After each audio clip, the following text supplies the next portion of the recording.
Hello students, आज की video में हम प्रश्नावली 5.1 के सवाल देखेंगे।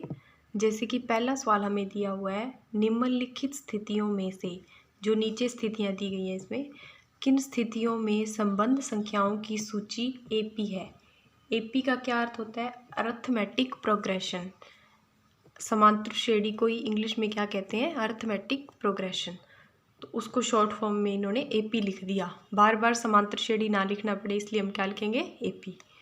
अब ये जो नीचे स्थितियां दी हुई हैं इसमें हमने चेक करना है कि जो इसमें सूची बनेगी, श्रेणी बनेगी, वो एपी है या नहीं।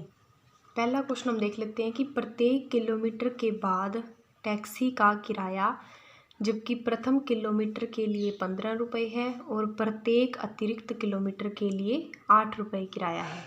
इसमें हमें दिया गया कि एक टैक्सी है, उसका किराया प्रथम किलोमीटर के लिए, जैसे ये एक टैक्सी है, इसका किराया जब वे पहले 1 किलोमीटर जाती है तब कितना है? 15 रुपये। और प्रत्येक अतिरिक्त किलोमीटर के लिए किराया 8 रुपये है। ये जब 1 किलोमीटर चलेगी तब इसका किराया 15 रुपये, और अतिरिक्त का मतलब जब ये 1 किलोमीटर एक्स्ट्रा और जाएगी तब इसका किराया 8 रुपये और बढ़ जाएगा। तब कितना हो जाएगा? 15 + 8। 1 किलोमीटर और आगे चलेगी, उसके बाद जब ये फिर से 1 किलोमीटर आगे जाएगी तब इसका किराया फिर से 8 रुपये बढ़ जाएगा। यहाँ कितना हो गया था? ये 15 और 8 23। अब ये जो 8 है वो इस 23 में जुड़ेगा, क्योंकि 2 किलोमीटर के लिए 23 रुपये लग रहे हैं और 1 किलोमीटर और आगे जा रहे हैं तब उसमें कितना ऐड हो जाएगा? 8। अब 23 और 8 कितना हो गया? 31 रुपये। अगर इससे 1 किलोमीटर और आगे जाएं फिर से इसमें 8 रुपये जुड़ जाएंगे, तो 31 + 8 कितना हो गया? 39 रुपये। इस तरह प्रारंभ में जो 1 किलोमीटर था उसके लिए लग रहे थे 15 रुपये, और उससे आगे वाले 1 किलोमीटर में 8 रुपये जुड़ गए, फिर उससे आगे के 1 किलोमीटर में फिर से 8 जुड़ गए, उससे आगे के 1 किलोमीटर में फिर से 8 जुड़ गए। यानी स्टार्टिंग में हमारा किराया 15 रुपये, फिर 23 रुपये, फिर 31 रुपये, फिर 39 रुपये। ये जो था ये आपको समझाने के लिए था। अब हम इसका आंसर कैसे लिखेंगे? प्रथम किलोमीटर का किराया, ये तो हमें क्वेश्चन में ही दिया हुआ है, कितना है? 15 रुपये।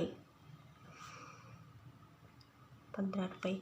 और दूसरे किलोमीटर का किराया जब 1 किलोमीटर और आगे जाएगा तब उसका किराया 8 रुपये बढ़ जाएगा, तो दूसरे किलोमीटर का किराया हो जाएगा 15 + 8 = 23 रुपये।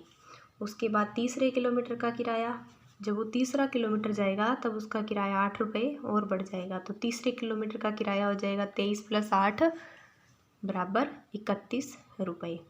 इस तरह से हम 4 किलोमीटर तक तो हमें कम से कम निकालना होता है कि 4 पद हमें कम से कम निकालने होते हैं। तो हम लिखेंगे चौथे किलोमीटर का किराया।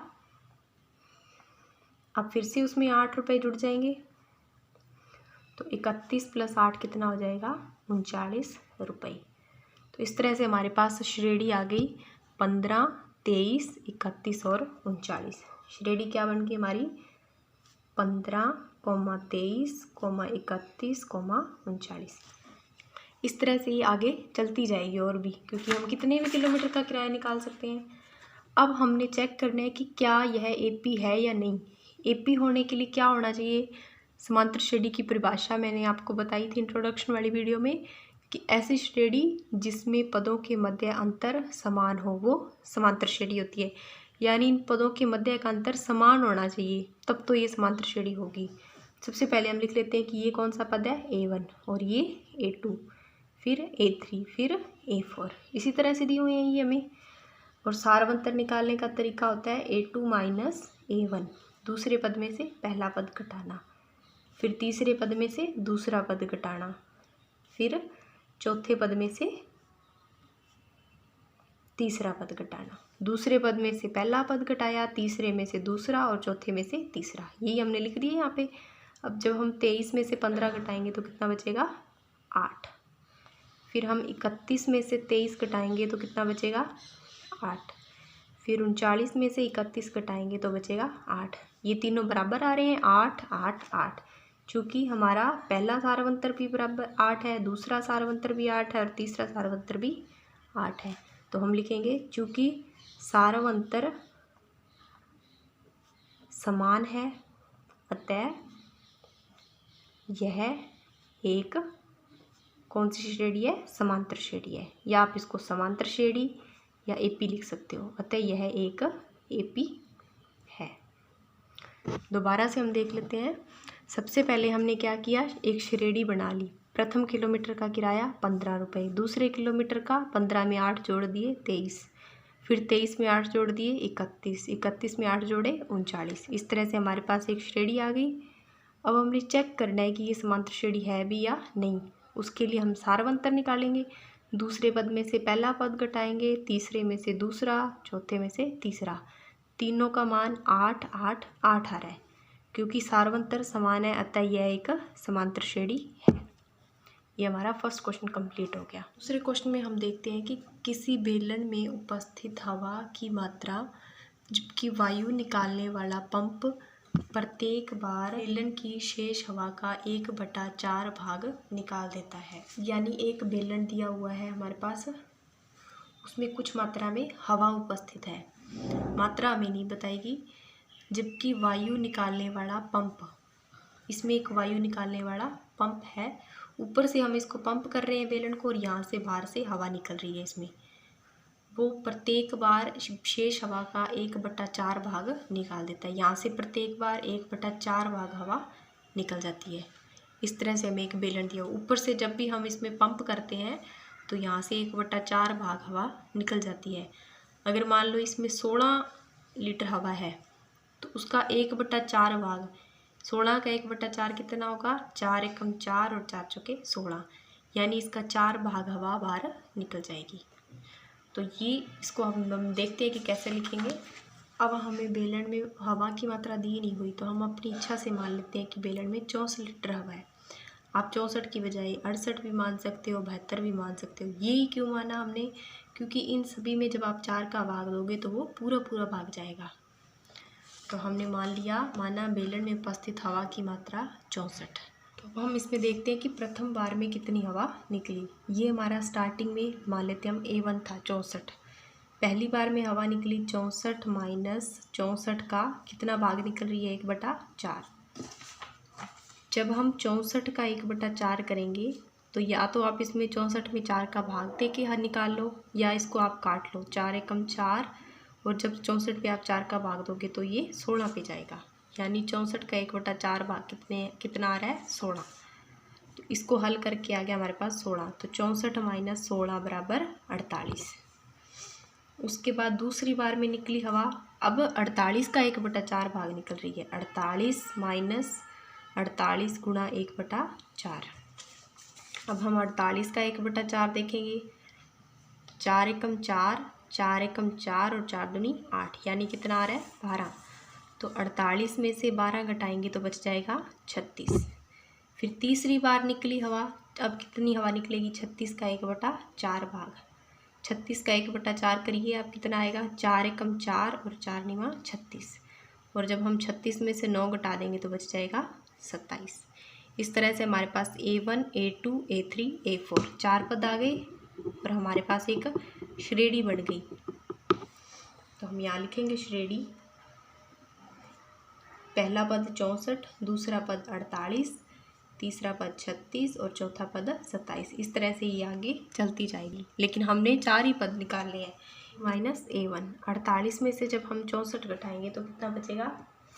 माइनस का 16, क्योंकि हम छोटी संख्या में से बड़ी संख्या घटा रहे हैं। अब A2 माइनस A1, इसके बाद A3 माइनस A2। A3 का मान कितना है हमारे पास? 36, और A2 का मान 48। 36 में से 48 घटाएंगे तब भी क्या बचेगा? माइनस 16। उसके बाद D3 का मान A4 माइनस A3। A4 का मान 27 माइनस 36। 27 में से 36 घटाएंगे तब भी क्या बचेगा? माइनस का 16, क्योंकि हम छोटी संख्या में से बड़ी संख्या घटा रहे हैं। इस तरह से हम देखते हैं कि D1, D2, D3 तीनों बराबर आ रहे हैं। D1 बराबर D2 बराबर D3। चूँकि सारवंतर समान है अतः यह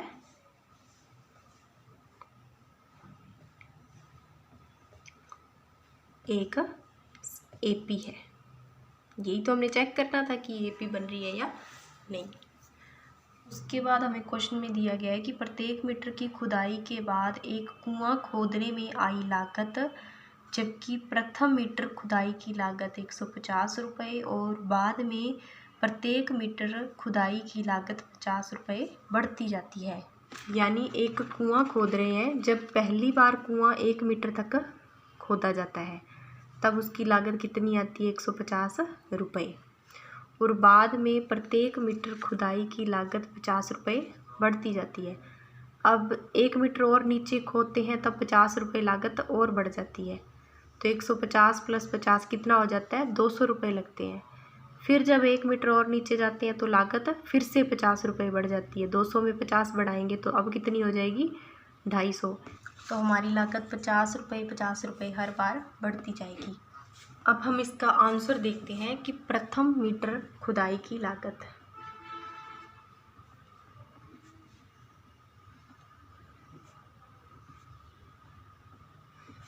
बराबर 150 रुपये। फिर दूसरे मीटर पर खुदाई की लागत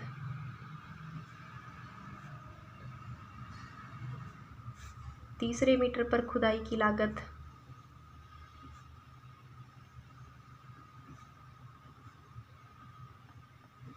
इस तरह से आगे चलता जाएगा चौथे मीटर तक खुदाई की लागत।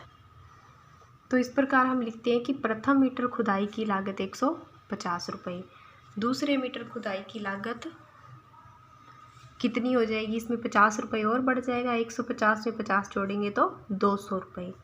फिर तीसरे मीटर में जब खुदाई करेंगे तब फिर से 50 रुपये बढ़ जाएगा हमारा किराया, और अब हो जाएगा 250 रुपये। चौथे मीटर तक खुदाई करेंगे तब फिर से 50 रुपये बढ़ जाएंगे, 250 और 50 हो जाएगा 300। इस तरह से हमारी श्रेणी बन गई। पहला पद 150, फिर दूसरा 200, फिर 250 और 300। इस तरह से ये आगे चलते जाएंगे। ये हमारा A1 पहला पद, A2 दूसरा पद, A3 तीसरा पद और A4 चौथा पद। अब हमने इसमें निकालना है सारवंतर। सारवंतर का सूत्र क्या होता है, D1 बराबर A2 माइनस A1, फिर D2 बराबर होता है A3 माइनस A2, यानी तीसरे पद में से दूसरा पद। इसको आप देखकर बिल्कुल भी घबराना नहीं है, क्योंकि बिल्कुल आसान है। पहले हमने A2 में से A1 घटाया, फिर A3 में से A2 घटाया, फिर A4 में से A3 घटाया, बस इसी क्रम में हम इसको लिखते जाएंगे, A4 माइनस A3। अब यहाँ हम रख देते हैं, A2 का मान कितना है, 200, और A1 का मान 150, कितना बचेगा, 50। फिर A3 हमारा 250 और A2 200, 250 में से 200 घटाएंगे तो 50। फिर D3 में हम देखेंगे कि A4 माइनस A3, 300 माइनस 250 बराबर 50। इस तरह से हम देखते हैं कि हमारा D1 बराबर D2 बराबर D3, तीनों 50-50 आ रहे हैं, अतः यह एक AP है। AP क्यों है, क्योंकि हमारा सारवंतर समान है। इस तरह से ये आपका थर्ड क्वेश्चन भी कंप्लीट हो गया। अब हम देखते हैं क्वेश्चन नंबर 4। खाते में प्रत्येक वर्ष का मिश्र धन, जबकि 10,000 रुपये की राशि 8% वार्षिक की दर से चक्रवृद्धि ब्याज पर जमा की जाती है। स्टार्टिंग में हमारे पास 10,000 रुपये हैं, उसे हम जमा करते हैं 8% वार्षिक की दर से चक्रवृद्धि ब्याज पर, और खाते में प्रत्येक वर्ष का मिश्र धन ज्ञात करना है हमने। चूँकि मिश्र धन बराबर मूलधन प्लस ब्याज, और ब्याज ज्ञात करने का सूत्र तो हम सबको आता है, क्या होता है, ब्याज बराबर मूलधन गुणा दर गुणा समय बटा 100। ये हमारा ब्याज ज्ञात करने का सूत्र होता है। अब हम देखते हैं कि प्रथम वर्ष मिश्र धन कितना था हमारे पास, वही जो हमारे पास राशि थी वही हमारा मूलधन था और वही मिश्र धन था, कितना, 10,000 रुपये।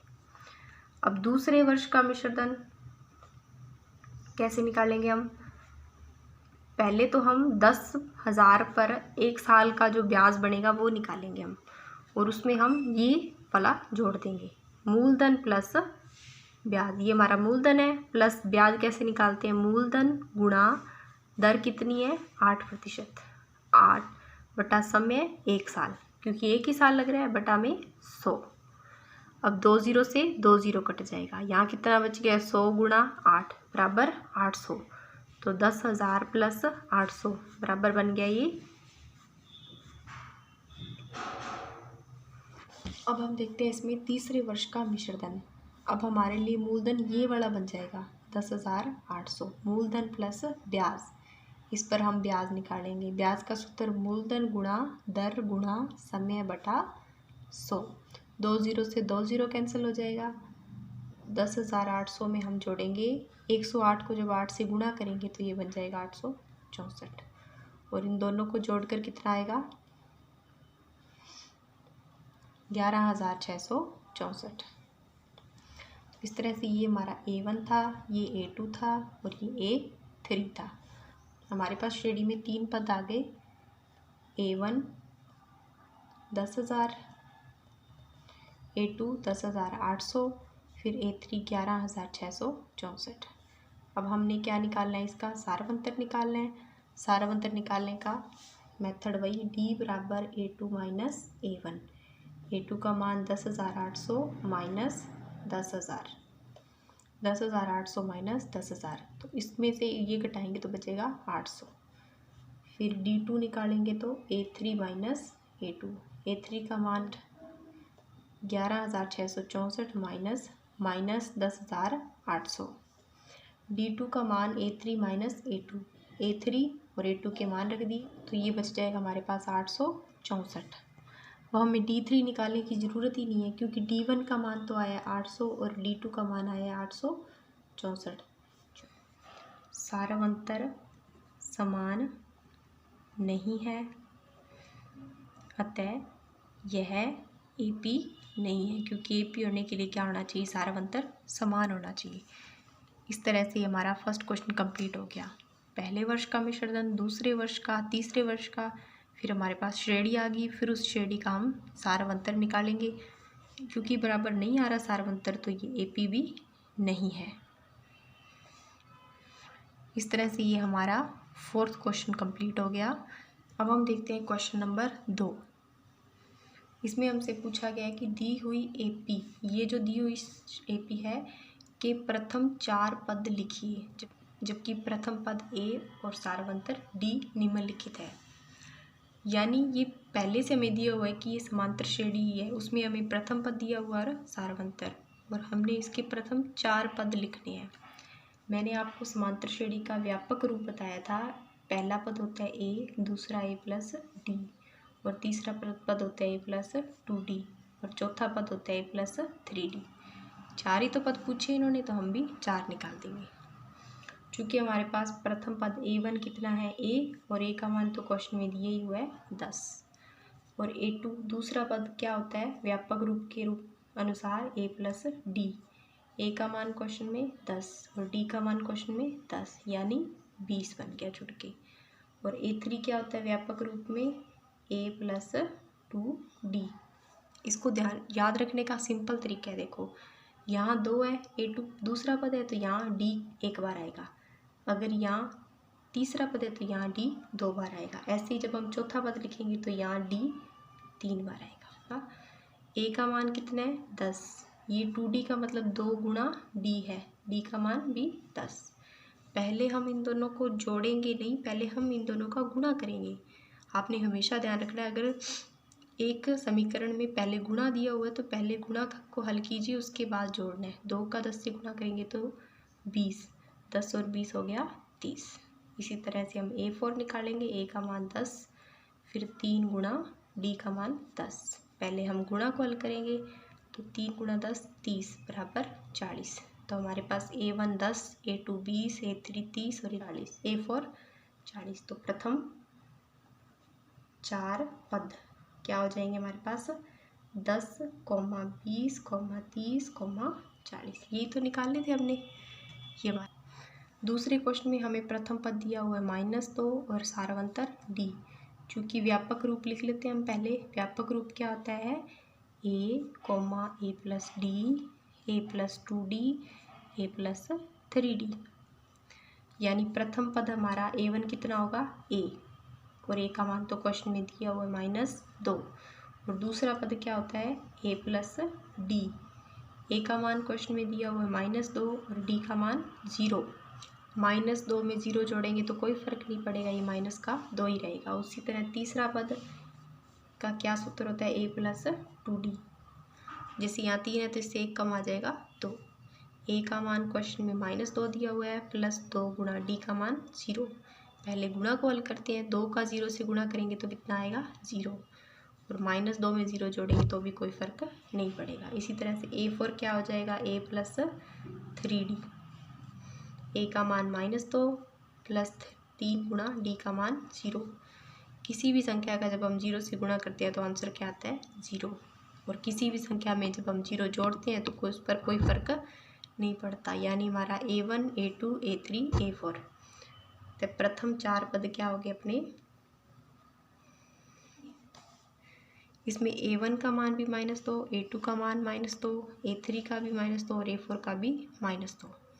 तो इस तरह से हमारी AP आ गई, जिसके हमने पहले 4 पद लिखे हैं। अब ये बराबर बराबर क्यों आ रहे हैं, क्योंकि क्वेश्चन में दिया हुआ है कि इनका सारा अंतर कितना है 0 है। इनमें 0 0 का ही अंतर है, वो तो हमें दिख रहा है, क्योंकि एक जैसी संख्या है तो इनमें कोई अंतर ही नहीं है, इसलिए लिखा है कि अंतर 0 है। इसके बाद हम देखते हैं क्वेश्चन नंबर 3। व्यापक रूप लिख लेते हैं पहले हम। पहला पद होता है a, दूसरा पद a + d, तीसरा पद a + 2d और चौथा पद a + 3d। पहला पद a1 बराबर a, जो कि क्वेश्चन में दिया हुआ है 4। दूसरा पद a + d, क्वेश्चन में a का मान 4 दिया हुआ है और d का मान कितना दिया हुआ है -3। प्लस तो पहले से था ना फॉर्मूले में, वो लगा दिया हमने और यहाँ d का मान रख दिया। अब ये प्लस माइनस क्या हो जाता है माइनस, 4 में से 3 घटाएंगे तो 1। उसके बाद a3 a + 2d, a का मान 4 + 2 गुणा d का मान रखना है हमने -3। 4 + 2 गुणा -3। पहले हम गुणा को हल करेंगे, 2 का -3 से गुणा करेंगे तो हो जाएगा -6। अब 4 में से हम 6 घटा रहे हैं तो माइनस में आंसर आएगा हमारा -2।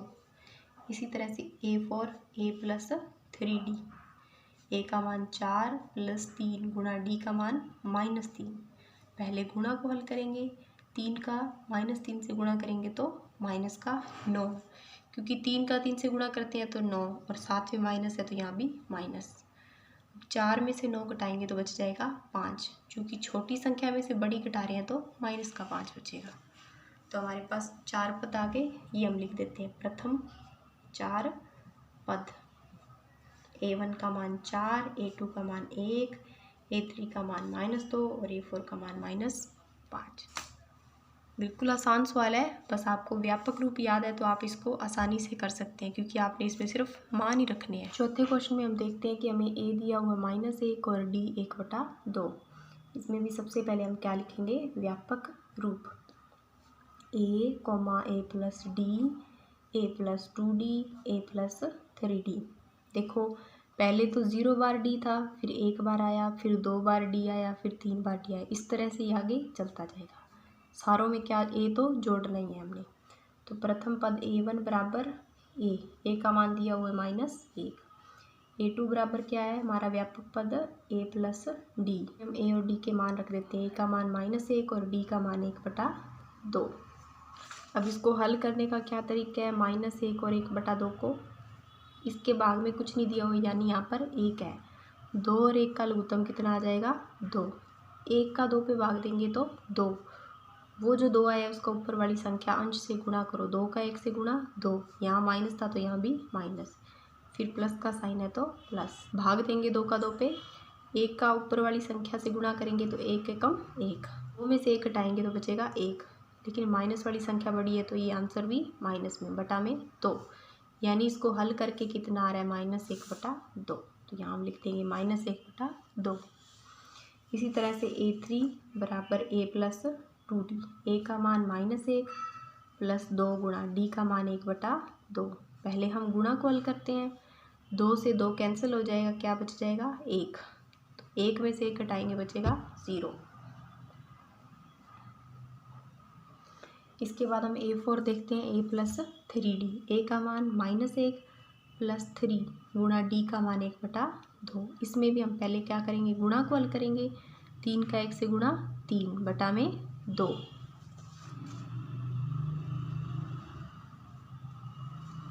अब इसको देखिए कैसे हल करेंगे हम।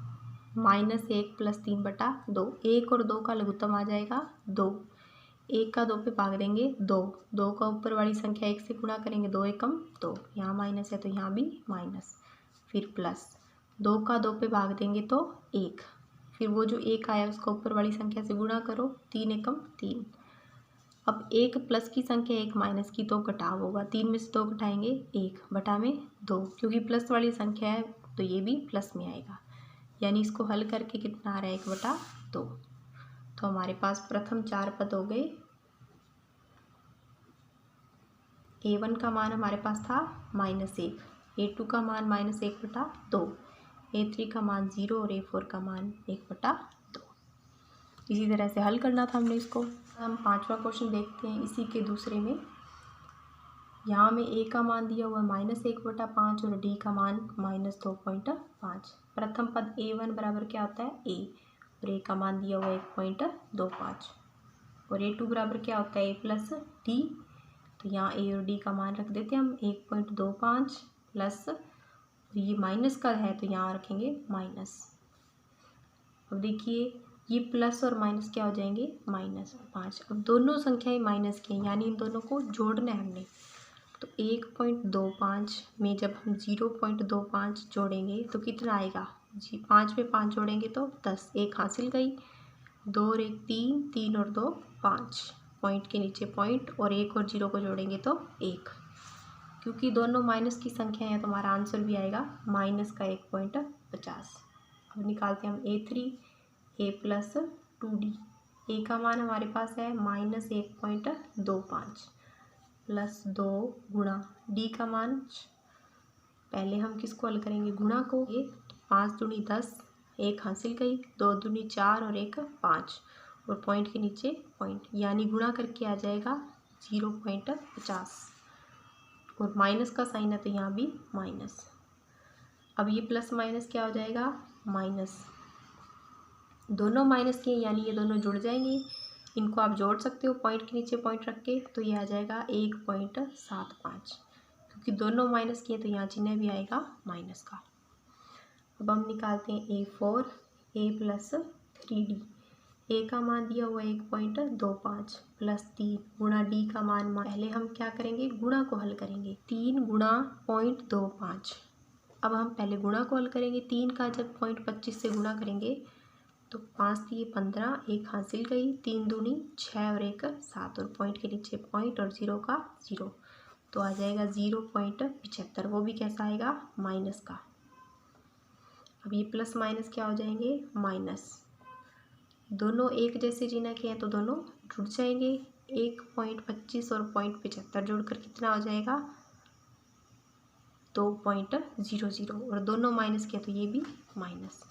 तो हमारे प्रथम 4 पद क्या आ जाएंगे, पहला पद हमारे पास था -1.25, दूसरा पद -1.50, तीसरा पद -1.75, और चौथा पद -2। पॉइंट के बाद वाली 0 आप भले ना लिखो तो भी ये सही है। इस तरह से हमारा 5वां क्वेश्चन भी कंप्लीट हुआ, दूसरे का 5वां था ये। नंबर 2 कंप्लीट करने के बाद अब बारी हमारी क्वेश्चन नंबर 3 करने की। ये बिल्कुल आसान क्वेश्चन है।